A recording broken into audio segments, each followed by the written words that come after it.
a passionate instigator and dynamic problem solver. Dr. Kevin Ross Emery, the host of the Dr. Kevin Radio Show, will be taking you outside the box, behind the curtain, and identifying the load of BS we are fed every day. And now, Dr. Kevin. Hello, hello, hello, and welcome to the Dr. Kevin Show here on OMTimes, where we're changing the world, wait for it, one ohm at a time. Here on the first Monday. I don't know why I think it's Monday. On the first Thursday of October, we have our regular first Thursday of the month special guest or co-host, really. I don't even consider you a guest anymore. You're really kind of a co-host. You know, which, you know, I mean, yeah, we've been doing this segment. I don't know how long we've been doing this segment, this first of the month, but it's been a while. So, anyways, Matt Connarton from Matt Connarton Unleashed. And he's going to bring us all of the wit, wisdom, and wily ways of politics into the Dr. Kevin Show, as he does once a month, so that we can, kick it around a little bit here for the Dr. Kevin audience.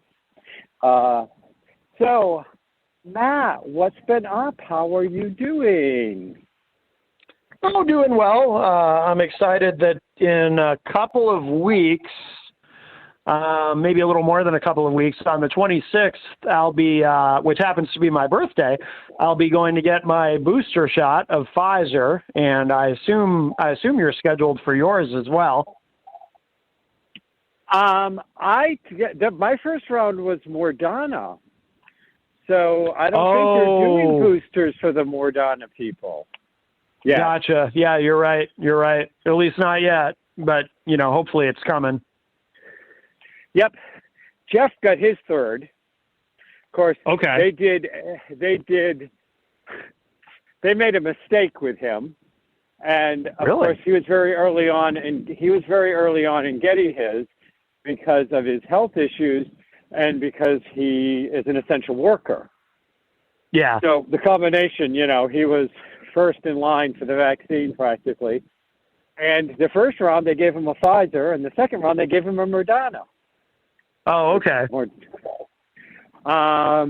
But he was eligible to get the third one. Now, everything I've read or poked around at said that they actually think that there is some benefit to getting the combination of the two. So I would happily get a Pfizer booster on top of a, Moderna original cocktail. I don't think it's going to hurt. If anything, it might prove to be more successful. Thoughts? Yeah, my understanding just from what I've read is that probably will be the conclusion, is that you can mix and match and that it doesn't really matter. But they seem to be being very cautious about that so far, in terms of sort of putting that conclusion into stone. There's a lot of talk about how it's probably fine to mix and match, and it shouldn't certainly have any adverse effects. But it seems like they want to be really, really sure on that one point. But we'll see. But yeah, so it probably, Jeff obviously didn't have any, it didn't cause any problem for him getting Pfizer and then Moderna. So so he'll be getting his third soon. No, he already got his third. Oh, he already got his third. I gotcha. Okay, good. Yep. Good. Yeah, no, he got his third the end of last week, I think. And he didn't have any side effects at all. He, just kept right on going. He hit the ground running. I got, not too long ago, I don't remember if this was before our last show together, but I also got my pneumonia vaccine, which really surprised me when my doctor suggested it to me because, that's for 65 and over. Typically, I'm in my 40s, And it's funny too. I was there for a physical, and in that very same appointment, he told me that health-wise, I'm still a very young man, which was wonderful to hear. But then in the same appointment, he says, we need to get you vaccinated for pneumonia. And I'm like, what? But that's for people much older, and you just told me health-wise I'm very young. But he said because of my asthma, he says any patients who have asthma, he recommends that they get the pneumonia vaccine. So I got vaccinated for that. And I had very similar side effects to what I had with the 2 shots of Pfizer, where it just wiped me out. I got very, very tired, just for a day. But, certainly worth it. As someone with asthma, I certainly don't need fluid in my lungs. No, not unless it's a good quality liquor. But Well, I don't want that in my lungs regardless. Well, yikes. waving at your lungs as it goes down. Yeah, there you go. It can wave. There you go. It can wave. Yeah, I didn't have a lot of the, I think I shared this once before. Like when I had my first vaccine, I was hyper until I crashed. I was hyper from like Friday afternoon when I got it until Saturday night, and like Saturday night, like 10 o'clock, I was like, we were watching something. I stood up at the chair. I looked at Jeff and I said, I'm done. And I walked in, fell into bed, and I was in bed all day Sunday. By Monday, I was fine. Yeah. I was just tired. And second one, nothing. Yeah. Didn't have anything. That's all it did to me, was just made me very tired. But in my case, the second one was actually more severe than the first one, which seems to be the case for a lot of people. It's the second one that knocks them down. But the pneumonia vaccine knocked me down much harder than either of the Pfizer shots. That day, I got the shot at, I think, about around 9 a.m., and I came in to do my show here at WMNH that day, and I remember I sit down to do the show, and all of a sudden I'm like so tired, and it took me a minute to even think about, why am I so tired? So tired that I was actually struggling to get through my show, and that's never happened. I've shown up, exhausted before, but I was struggling just to get to 6 o'clock. And, and I realized during the course of that, I was like, oh, it was that damn vaccine, and then I went home and went right to bed, and I think I slept for 12 hours, but, had to be done. And, here I am believing in science, so I don't mind a bit. I'm one of these believe in science people here in the United States of anti-science. Thank God we live in the Northeast. I love the Northeast. Seriously. Well, now, Matt, I just want you to know that from the perspective of the universe, that the universe wanted to give you the experience that sometimes your listeners go through, which is they didn't think 6 o'clock would ever come. See what you did there. Yeah, hey, speaking about things that make me tired, well, there are 2 things. There are 2 or 3 things that make me tired.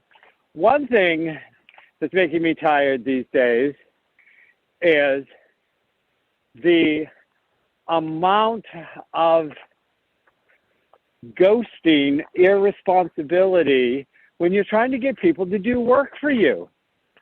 Like, I have an issue with part of my over my kitchen. I have a rubber roof because that was an add-on that was done well before we bought the house, but it doesn't have the same roof as the original house, and it's got and they put a rubber roof on it, for which I will curse them to eternity for, and or whoever put it on, whatever. And it's caused lots of problems. And I reach out to somebody who advertises they take care of this stuff. They ask me for my address. They're local. blah, blah, blah, and then suddenly stop responding to my text. I never hear from them. They disappear. I have somebody that's supposed to be coming and helping me do fall cleanup because I'm still having I still have the frozen shoulder, and so it kind of limits what I can do. Oh, wow, still. Oh, yeah. Oh, they're saying a year for this thing before it will be back to full normal. Wow. Yeah. Yeah. So it's kind of cramping my style a little bit, but in the way in which I do so well, I push right through. Yeah. You know me, Matt. Yes, of course. Yeah. But somebody says that they're looking, some high school kid says they're looking to, that they've done a lot of, landscaping and gardening and they're looking for money for college. I'm like, hey, I'm happy to pay you. Come do some, go back and forth, then ghost me. And I'm just like, what is this today with people from somebody who owns their own business ghosting me to somebody who needs money for college? I mean, I'm like, what happened to, if you decide you can't do it for some reason, you say, I'm sorry, I realize it's not going to fit in my schedule. I mean, like, doesn't anybody think that maybe there may come the day when I might need more work and they show up and I'll go, you're the one that ghosted me, right? Yeah, I'm not interested in working with you. I'm sure I can find somebody else. I mean, do people not have that concept? Do you ever have this problem, or is it just me? I mean, I haven't had that specific problem necessarily, but I notice, I've been complaining about it for years and years. And by the way, this is why I personally don't support and this will surprise some people to hear me say this because everyone thinks I'm so liberal. I don't support the Fight for 15 movement. And what you're describing is part of what I see as a broader issue in that it is far, far too easy to go out into the world on a daily basis and find yourself interacting with people who have no damn work ethic at all. And it's like, it's incredible. And by the way, I lest anyone think I sound like a cranky old man when I say that. I recognize it's always been that way because, some people will say, oh, these kids today, they're so lazy. But when I was growing up, everybody worked hard. To that, I say BS. I mean, when I was, in high school, I worked with people, I had part-time jobs and, I'd work with people older than me and some of them had a very good work ethic and took their jobs very seriously. And some of them were lazy. There's hardworking people and lazy people in every generation of every age and so forth. But there's a lot of lazy people out there. That's why, it's an old cliche, but it is true. Good help is hard to find. That expression has been around forever. Probably before you or I were even born, people were saying that because it's true. It says a lot of people are lazy. And I think just what you're experiencing is it's the nature of humans. There's a lot of just lazy people who don't care, not only do they lack work ethic, but they don't care about their own reputations, and they don't care about other people enough to want to follow up or even like you said, just show the common courtesy to say, hey, looks like I'm not going to be able to do this job after all. I'm sorry. They don't even do that. They just don't care. There's a lot of people, the American work ethic, sometimes I wonder, is it all just a myth? Because it's just so many people who don't have any work ethic or professionalism, and they're everywhere. And it's incredible. It really is. Yep. And, it has always existed. I clearly remember, as they were collapsing under the weight of the big old stones they were moving, Cleo sort of turning to me and saying, good help is hard to find. And he's like, how slow it's taken her to build those pyramids. But there's always been some, but I'm less I more often, my experience has been, and maybe I've just been lucky, that if I'm going to find lazy, unmotivated people, they usually work for somebody else. Mm-hmm. You know, they have some entry-level job somewhere, or some job where they've just held on forever, or, you know, and I'm going to say this, and this is an old cliche, and it's not completely true, but there is some truth to it, or they go work for the government. Yeah. You know, or, you know, you know, you said you're not for the whole, for 15, what'd you say, call it? Movement? Fight for 15. Yeah. Oh, fight for 15. I think you said 5 for 15. And I'm like, well, I'll give you 5 if you give me 15 back. I mean, that's possible.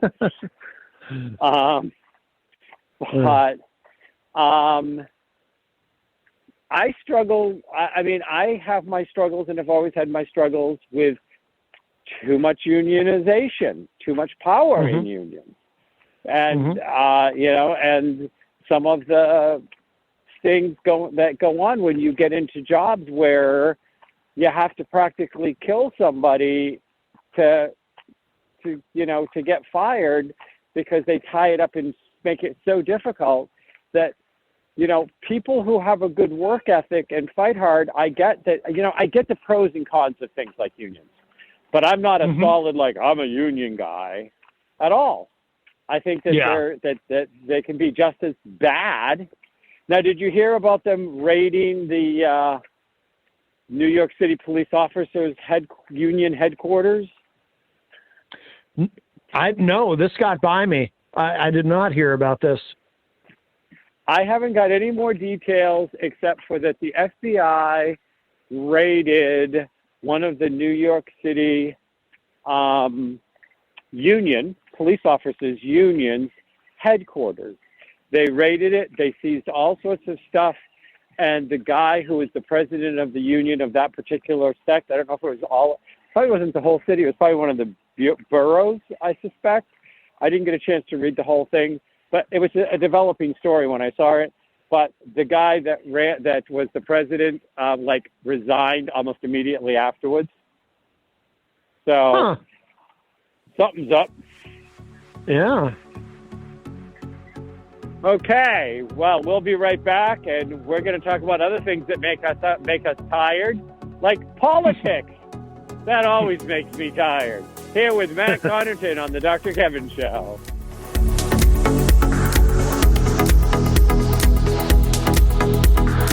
Conscious media for conscious minds. OMTimes. Have you ever wondered how to change your love paradigm? The secret key is finding a love partnership, not just a regular connection. How do you find these?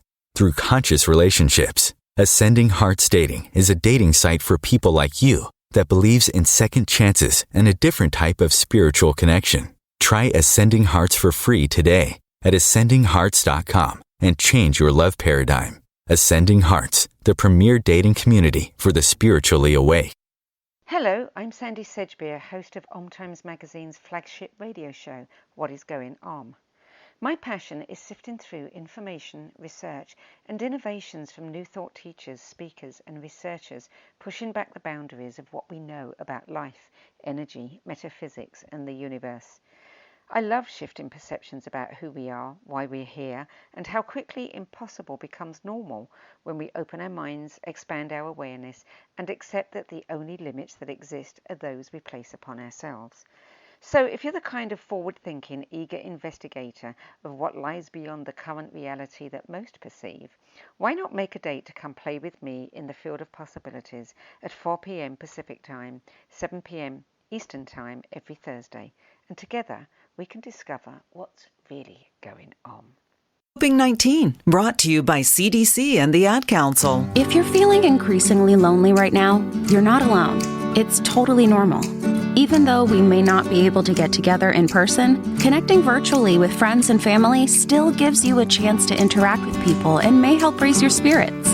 Join a virtual book club, set up group text chats, or online video coffee breaks with coworkers. Find more self-care and coping tips at coping-19.org.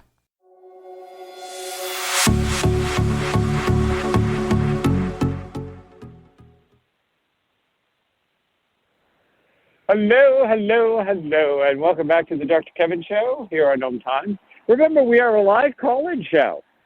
I remembered that just as this segment started, since I didn't say it in the first segment. I'm like, oh, yeah, right. 202-570-7057. You can call in at 202-570-7057 and join the conversation. Be part of the talk. Our guest, or my co-host for this week, is Matt Connarton from Matt Connarton Unleashed, who has a drive-by. I've gone back to drive-by, Matt. A drive-by radio show. You can drive by it and wave on him on Elm Street in Manchester at WMNH 97.5, or you can go to mattconnerton.com, or the other website is ipmnation.com. And from 4 to 6, Monday through Friday, you can hear the show, you can interact with his show, and you can see what's going on. And, I kind of pinhole you because you talk a lot of politics, but you talk a lot of other stuff too. I mean, you don't save your smack. You don't save the smack you talk just for politics. You smack other places. Right? An odd way of putting it, but yes, that is true. But Matt, you come and visit me once a month because you can only take me once a month, because you like the oddity and odd ways in which I put things, right? Isn't that part of my attraction? Absolutely. Yes, of course. There you go. We never know what's coming out of my mouth.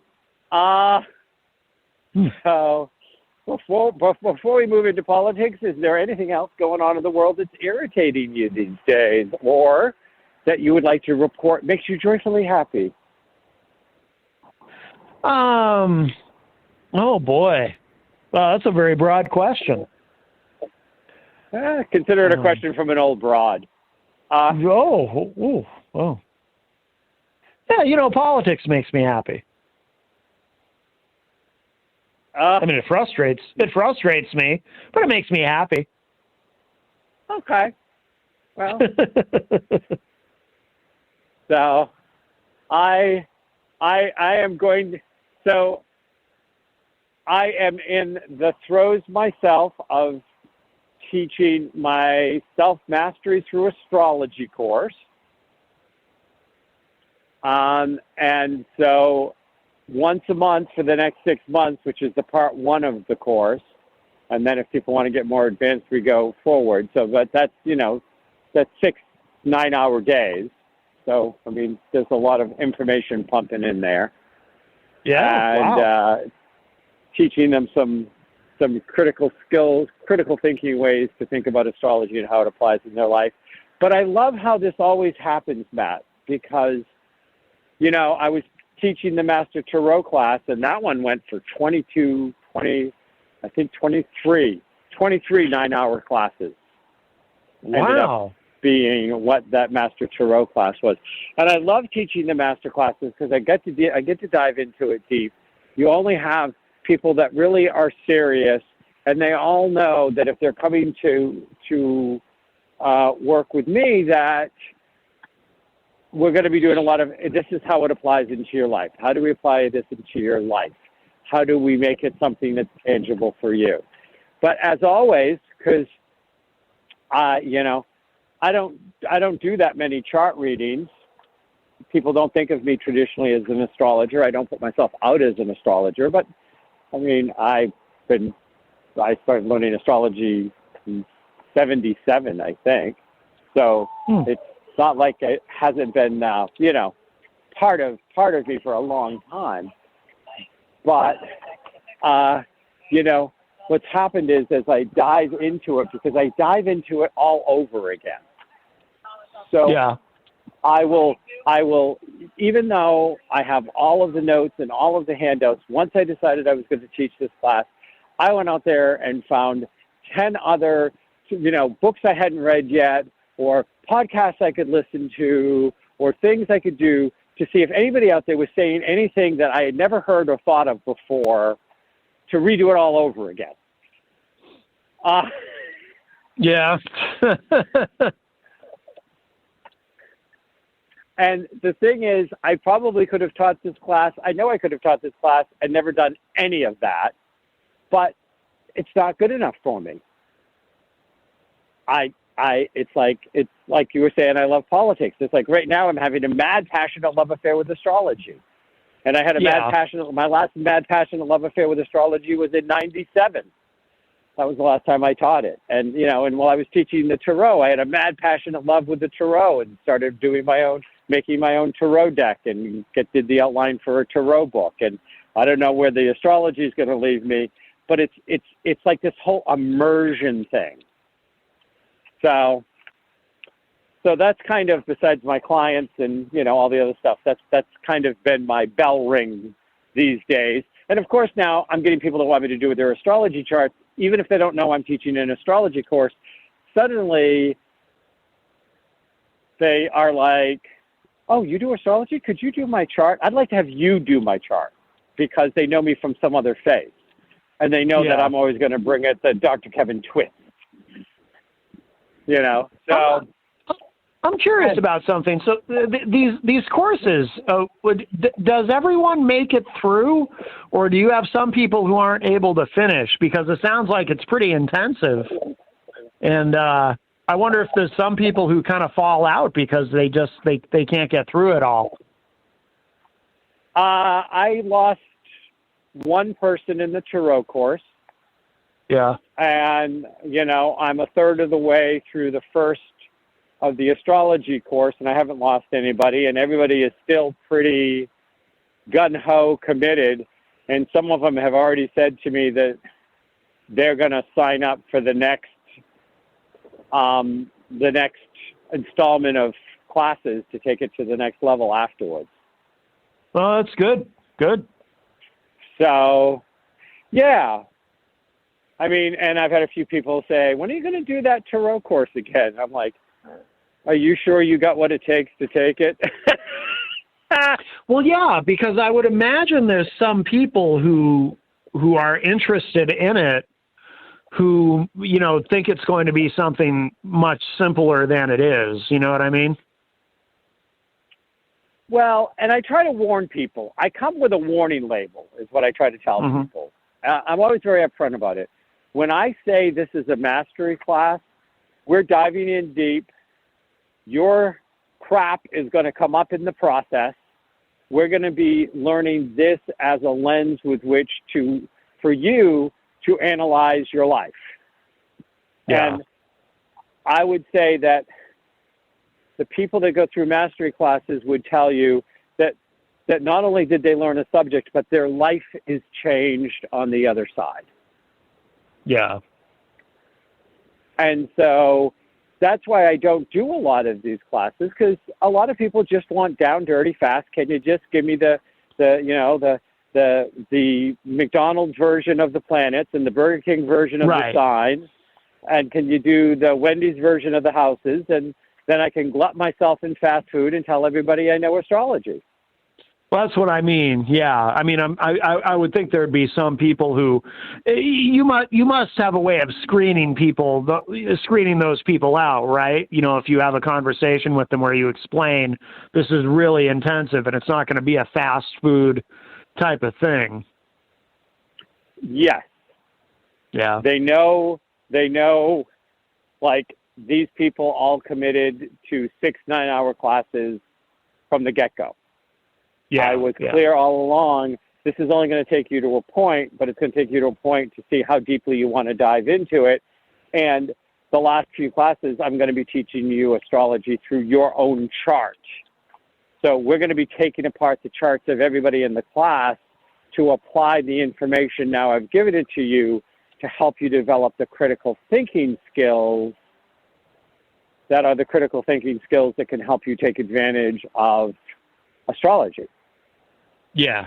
And that's just not the way. You don't find many teachers that teach that way. But this is like the only way I like to teach. So, anyways, I guess we should move on to politics now, but I wanted to find out if there's anything in your world, and I wanted to share what was going on in mine. And we are in a Mercury retrograde. But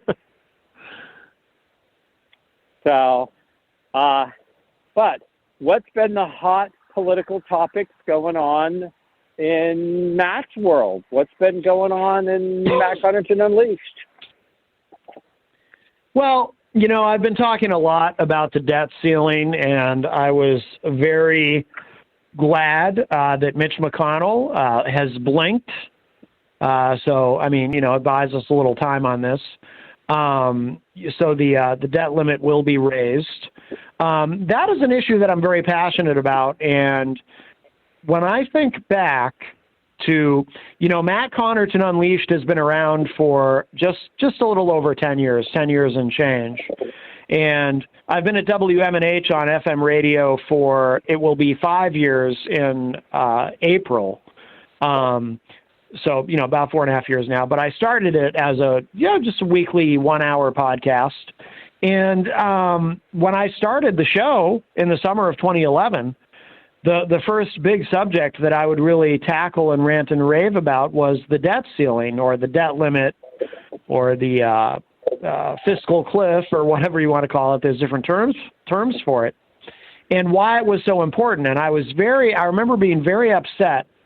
At the time, it was during the Obama administration, and John Boehner was Speaker of the House at the time, and he had infamously said that the debt limit might very well be a hostage worth taking, meaning that he was willing to put that on the table as a negotiating point. And I did not realize exactly what the debt limit was at the time.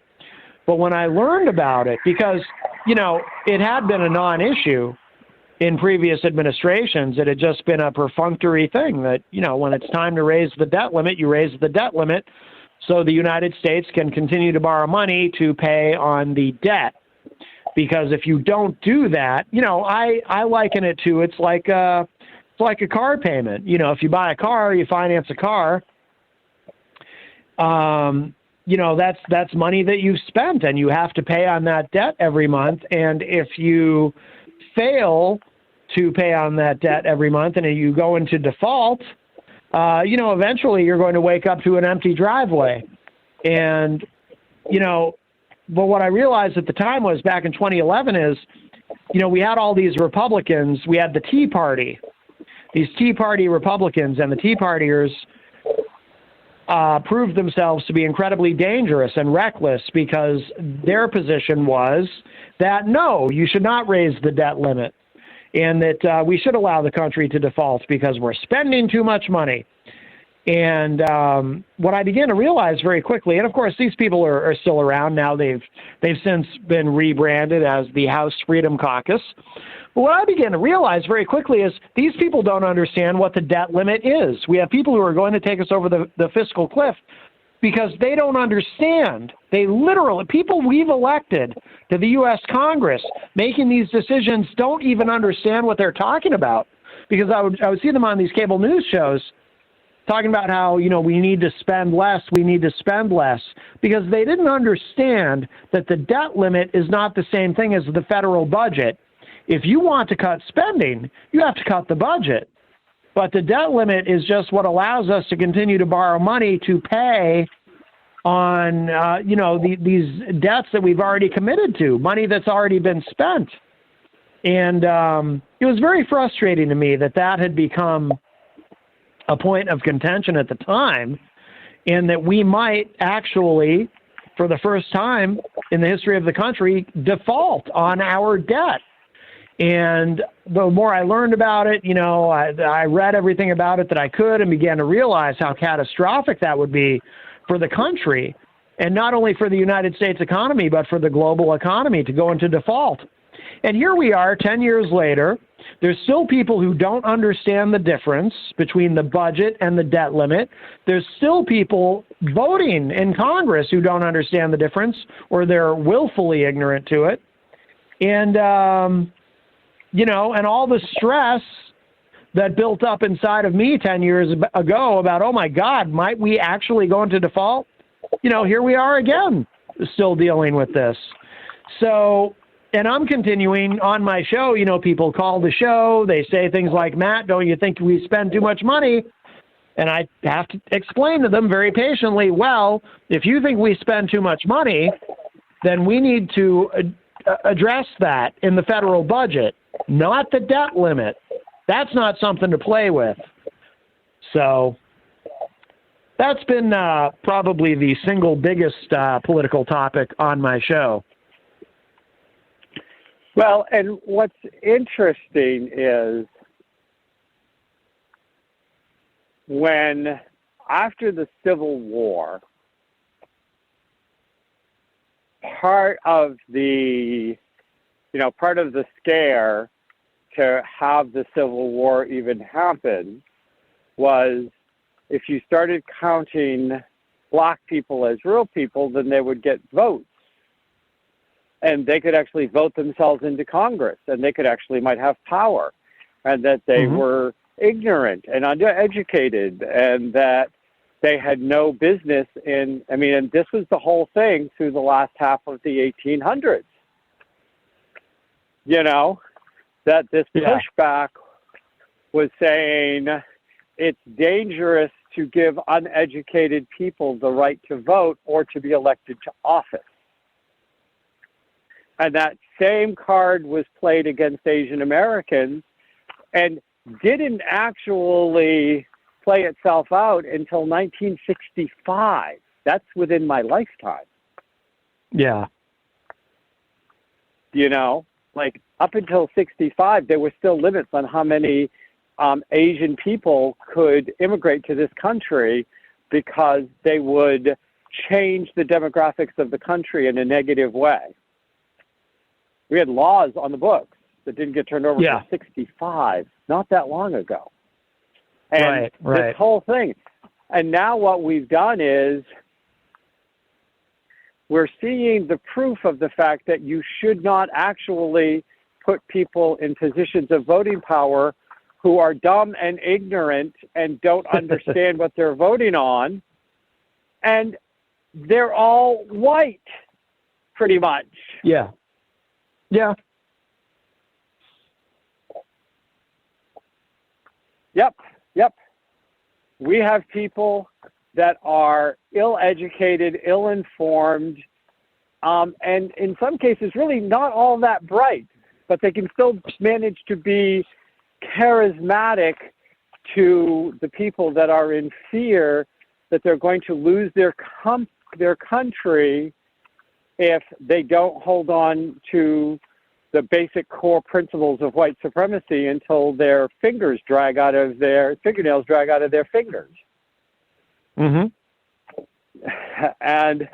But we're seeing the evidence of that now, and there's never been a test.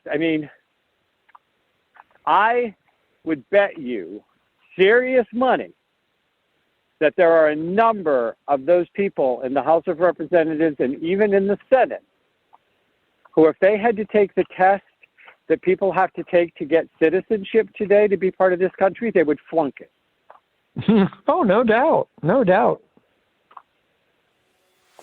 But the question is, and we'll talk about it when you get back, should there be some filter to getting elected? Is it time to put something in place? And what would that look like? And we'll be right back here on The Dr. Kevin Show.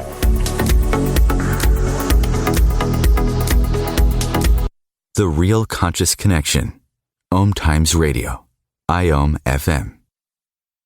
The number one reason girls drop out of school in sub-Saharan Africa is lack of access to feminine hygiene products. The Pads for Schoolgirls Project, an outreach of Humanity Healing International, is changing this paradigm by setting up sewing programs at schools, teaching girls a vocational skill, while producing the reusable pads that help keep them attending classes. The girls pay it forward by making and giving pad kits to other girls in need. To learn more, visit humanityhealing.org. Humanity Healing is where your heart is. Vox Novus, the new voice. Vox Novus, the new dimension. Vox Novus, thought and movement leaders who will share from their experience and offer tools to help us navigate our rapidly changing world. My name is Victor Furman. Join me every Thursday at 8 p.m. Eastern on OMTimes Radio for Vox Novus, the new voice. If I could be you. And you could be me. For just 1 hour. If you could find a way to get inside each other's mind. Walk a mile in my shoes. Walk a mile in my shoes. Walk a mile in my shoes. We've all felt left out. And for some, that feeling lasts more than a moment. We can change that. Learn how at belongingbeginswithus.org. Brought to you by the Ad Council. Walk a mile in my shoes.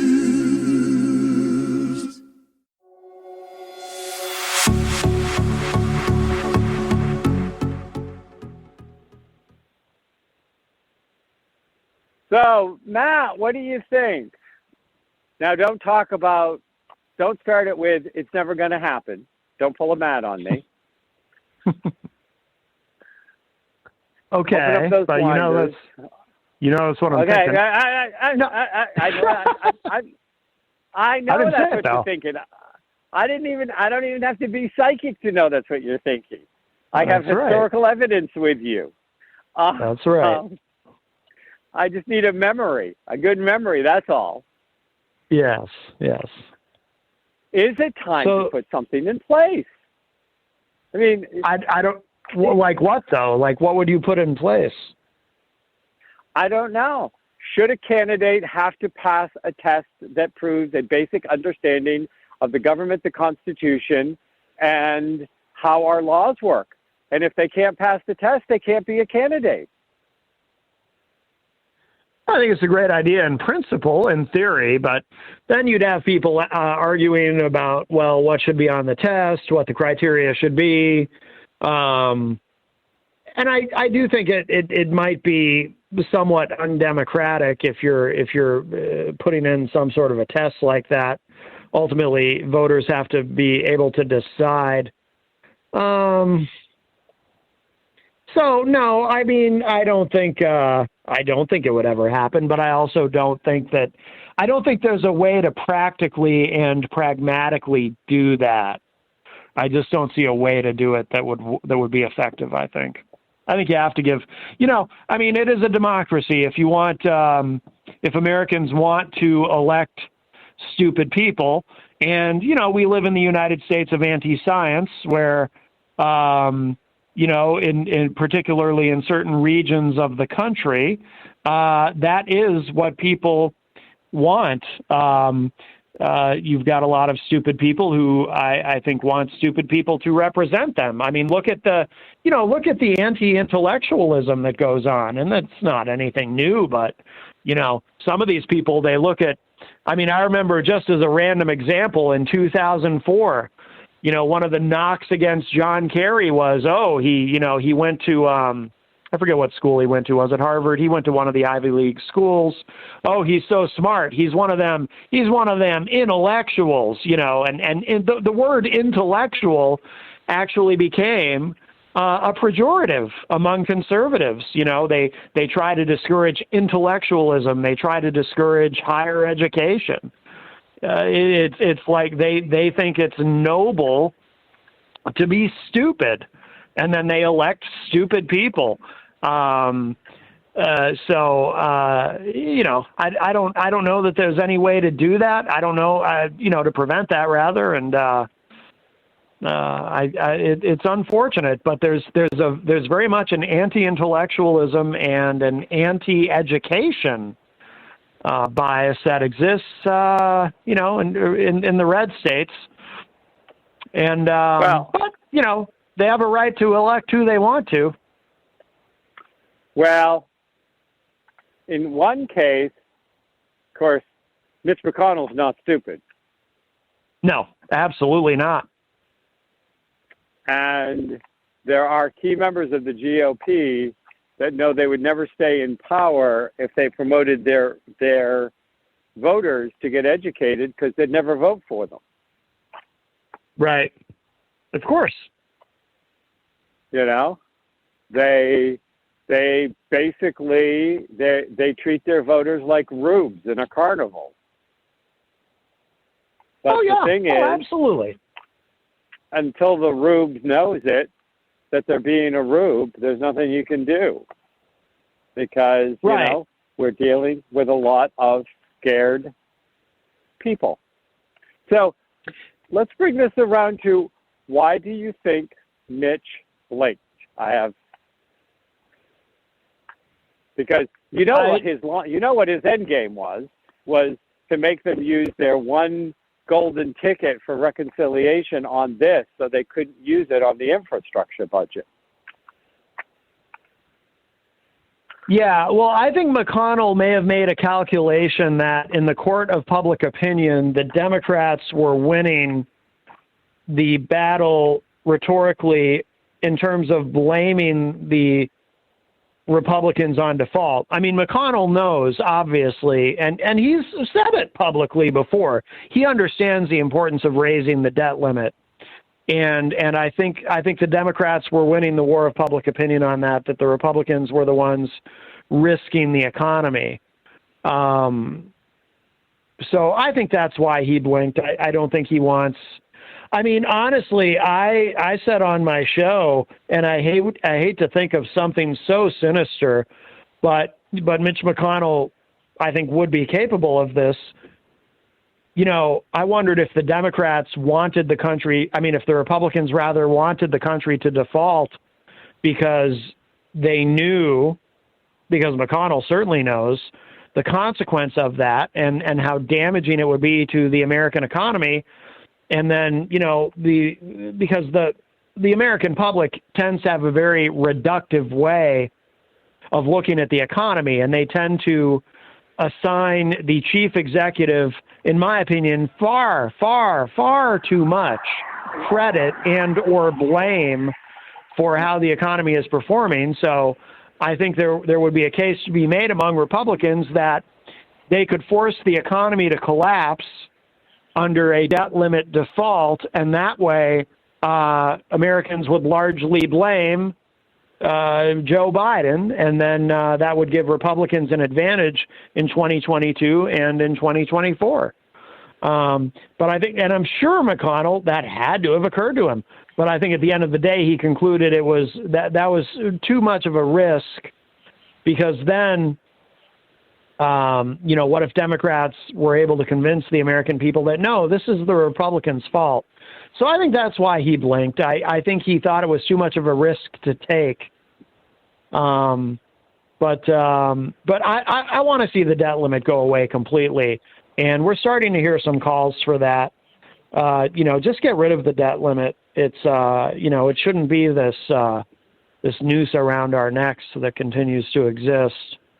By the way, too, I will say something, and I don't do this often. I'll say one nice thing about Mitch McConnell. I know I've said this on my show. I'm not sure if I've said it on yours, Dr. Kevin, but for all of his faults and for all of his evil, and I do believe him to be fundamentally evil, Mitch McConnell is very pro-vaccine and has actually taken out ads in Kentucky that he's paid for, trying to get his fellow Kentuckians to get vaccinated. McConnell is himself a polio survivor, so he understands the importance of vaccines and the importance of medical science and the dangers of this pandemic. So I applaud what he's doing in Kentucky, trying to convince people to get vaccinated. So, you know, I will say something nice about him. You know what they say, though, about a blind dog. So there you go. Something nice about Mitch McConnell. What do they say about a blind dog, Matt? Even a blind dog gets a bone once in a while. Ah, there you go. Mm-hmm. So, what do you think about our own little state brouhaha that made the guy, the Republican in New Hampshire, step down because he was caught spreading false information about the vax and the COVID through the budget stuff? And not only did the Democrats ask him to step down, but Sununu asked him to step down, and the guy stepped down. The rep from Kingston. I can't remember his name. Yeah, I can't remember his name either. A little bit. I mean, I'm glad Sununu asked him to step down. I have a lot of problems with Governor Chris Sununu of New Hampshire, but I'll tell you what, he is the one Republican that I voted for in the 2020 election. The way the Republican Party is going, he may very well be the last Republican I ever vote for. But the reason I voted for Chris Sununu is I felt that he has done an excellent job as far as COVID. He is pro-vaccine. He is very pro-science. He has infuriated the base of his own party by taking COVID seriously because, as you know, from being in New Hampshire, we have a lot of Republicans here in New Hampshire who still think it's all a hoax and all this. Some of them who I used to be friends with who don't really talk to me anymore because I'm on my show every day talking about how stupid these people are. But Chris Sununu has really had to stand up to his own party in a lot of ways on this, and I credit him for that. I have some other issues with him, and disappointments and frustrations and so forth, but he's been right on COVID. I would say the same, by the way, Charlie Baker, the governor of Massachusetts, another Republican who has, despite his party affiliation, who has insisted on taking COVID very seriously, and I think has done an excellent job. And he's got a lot of people in his own party. Again, he's a Republican governor, so he's got a lot of people in his own state, Republicans, who are upset with him. But he has held the line, and he has not given in to those people, and I think that's great. And I just wish I could say that about the Republican Party in a macro sense, but they're very anti-science. Larry Hogan, Republican governor of Maryland, another good Republican who has taken COVID seriously. You have those that are trying to run on more of the old Republican principles. So Sununu seems like he's been sliding a little lately because he's positioning himself. Larry Hogan was another one that was like not going to take shit from anybody anywhere. He was going to do what was right for his state. Yep, absolutely. And part of that is just, I think, a product of the Northeast. Again, I'm not kidding when I say, thank God we're in the Northeast, because this is the most highly educated region of the country. And this is the region that's done the best with COVID. And part of it is, even Republicans here, again, we've got a lot of yahoos, but the ones that manage to get to become the chief executives of their states, they believe in science and they take COVID seriously. And I think it's a product of, in this part of the country, we don't have people like Greg Abbott who, we have Republicans like Greg Abbott, but not, Greg Abbott would never survive as a governor of New Hampshire or of Massachusetts or of Maryland. He would never have the kind of success that he's had in Texas in this part of the country, being that kind of Republican. I guess what I'm saying is not to sound elitist, but our Republicans in the Northeast are much smarter than the rest of the Republicans across the country.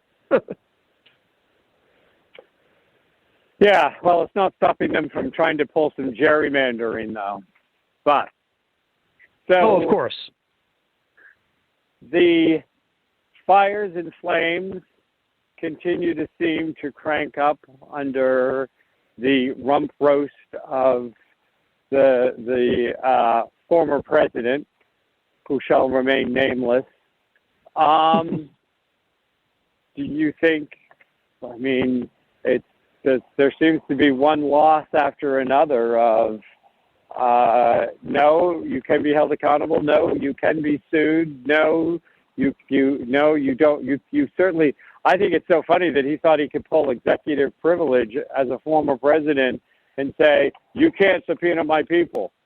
Executive privilege. It's like, you're not the executive anymore. You lost that privilege. Remember, there was an election. You lost.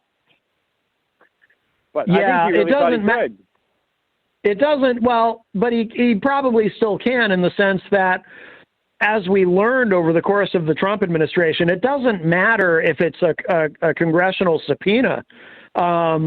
Apparently, we all know this now. I don't know if it had ever been tested before, but if you're subpoenaed to testify in front of Congress, you can just ignore it, and there's no consequence. Nobody comes and arrests you. Nothing happens. You can just ignore a congressional subpoena, and Congress shrugs and says, "Oh, okay." I mean, so he probably can still continue to claim executive privilege, and it won't matter. Nobody has the balls for some reason to hold any of these people accountable for ignoring these subpoenas. It's very strange, but that's where we are. Matt, fun as always. I look forward to having you back in another month and see how much more into the handbasket of hell the country has gone. Yes. You have a good month. Thank you. Give my love to Jenny. I will. Thank you, Dr. Kevin. Bye, everybody.